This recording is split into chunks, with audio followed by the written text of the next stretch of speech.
રાજકોટના ધોરાજી કોર્ટમાં ચાલી રહેલ પોક્સો કેસમાં આરોપીને ફટકારવામાં આવી 20 વર્ષની સજા અને 10,000નો દંડ।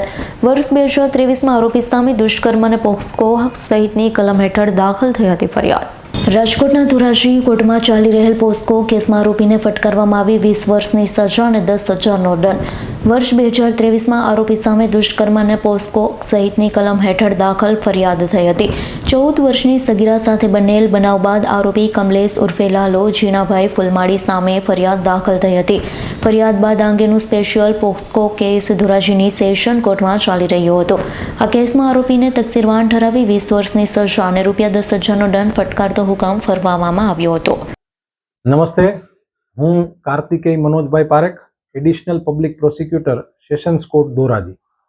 આજરોજ ધોરાજીના મહેરબાન એડિશનલ ડિસ્ટ્રિક્ટ એન્ડ સેશન્સ જજ અલી હુસૈન મોહિબુલ્લા શેખ સાહેબે આરોપી કમલેશ ઉર્ફે લાલો ફુલમાળીને દુષ્કર્મના કેસમાં તકસીરવાન ઠરાવેલ છે અને 20 વર્ષની સજા અને ₹10,000 દંડ ફટકારેલ છે।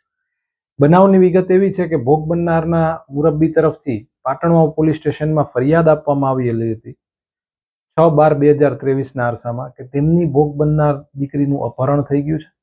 ત્યારબાદ તત્કાલીન PSI KM ચાવડાએ આ ગુનો નોંધી અને આગળની તપાસ ધોરાજી CPI શ્રી LR ગોહિલને સોંપેલી હતી।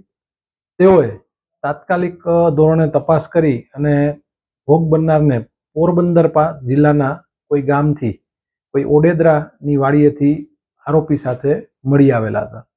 ભોગ બનનારે આવ્યા પછી નામદાર અદાલત સમક્ષ કલમ 164ના નિવેદનમાં અને કોર્ટ રૂબરૂ અને 161ના પોલીસ રૂબરૂના નિવેદનમાં પણ જણાવેલ હતું કે આરોપી કોઈ મંત્ર તંત્ર કરતો અને તેને મંત્રેલી જલેબી ખવડાવી દીધેલી હતી અને પોતાના વશમાં કરેલી હતી।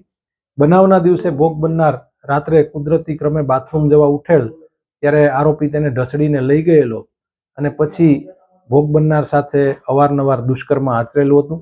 આ તમામ હકીકતો પુરવાર થઈ જતા ધોરાજીના મહેરબાન એડિશનલ ડિસ્ટ્રિક્ટ એન્ડ સેશન્સ જજ શ્રી અલી હુસૈન મોહિબુલ્લા શેખ સાહેબે આરોપીને ભારતીય દંડ સંહિતા કલમ 363, 366, 376(2)N, 376(3) તથા પોક્સો એક્ટની કલમ 4(6) મુજબ તકસીરવાન ઠરાવી અને 20 વર્ષની સજા અને ₹10,000 દંડ ફટકારેલ છે।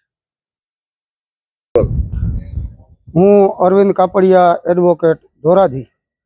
સને 2022ની સાલમાં પાટણવાવ પોલીસ સ્ટેશનમાં 14 વર્ષની સગીરા પર દુષ્કર્મ ગુજારી ગર્ભવતી બનાવી 7 માસનો ગર્ભ હોય ડૉક્ટરોના અભિપ્રાય મુજબ 14 વર્ષની બાળકનો જન્મ થયેલો, જે સંબંધે પાટણવાવ પોલીસે ધોરાજીના અજય ધીરુભાઈ બારૈયા આરોપી વિરુદ્ધ ગુનો દાખલ કરી ધરપકડ કરેલ અને સાયન્ટિફિક તપાસ કરી આરોપી વિરુદ્ધ પૂરતો પુરાવો હોય ચાર્જશીટ કરવામાં આવેલ।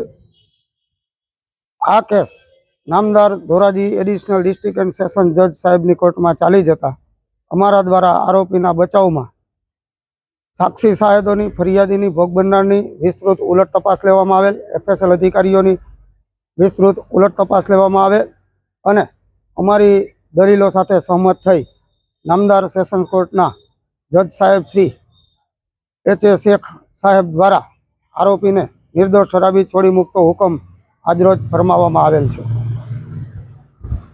Bureau report S9 news Dhoraji. અમારી તમામ માહિતીથી અપડેટ રહેવા માટે જોડાયેલા રહો S9 ન્યૂઝ સાથે।